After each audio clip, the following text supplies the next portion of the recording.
ঈদের তৃতীয় দিনেও সিটি কর্পোরেশনগুলোতে পুরোদমে চলছে কোরবানির পশুর বর্জ্য পরিষ্কার কার্যক্রম। সকাল থেকেই খুলনা, নারায়ণগঞ্জ এবং কুমিল্লা কর্পোরেশনের কর্মীরা অংশ নেয় পরিচ্ছন্নতার কাজে, যদিও এখনও বিভিন্ন স্থানে পড়ে আছে বর্জ্য। তবে কর্তৃপক্ষের দাবি বিকেলের মধ্যেই শেষ হবে শতভাগ অপসারণ।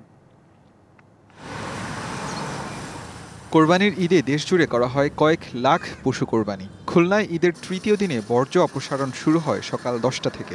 এ কাজে নিয়োজিত আছে সিটি কর্পোরেশনের 850 পরিচ্ছন্নতা কর্মী।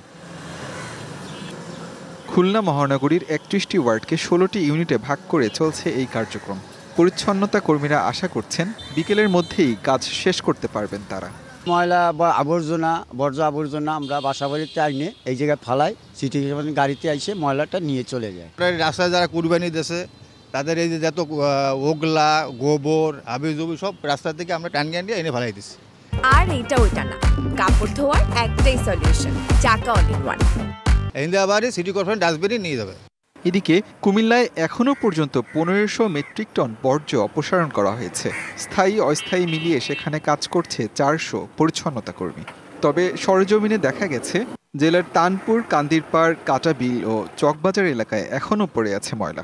সিটি কর্পোরেশন নাগরিক হিসাবে আমাদের কাছে তো সরকার ভ্যাট ট্যাক্স নেয়, কিন্তু আমরা সিটি কর্পোরেশনের কাছ থেকে যেরকম সুযোগ সুবিধা পাওয়ার কথা তা কোনো কিছুই পাচ্ছি না। 4-5 দিন থেকে পড়িয়েছে, ঈদের পর থেকেই পড়িয়েছে। এই ডাস্টবিনটা তাড়াতাড়ি পরিষ্কার করে দেয়, আমাদের থাকার উপযুক্ত করে দেয়, মানুষ চলাফেরার উপযুক্ত করে দেয়, তাহলে আমাদের খুব ভালো হবে, মানুষ চলাফেরার অনেক ভালো হবে।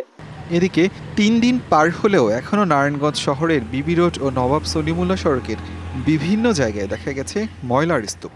তবে আজকের মধ্যেই বর্জ্য অপসারণের আশ্বাস দিয়েছে সিটি কর্পোরেশন। আসিফ খান, ডিভিসি নিউজ।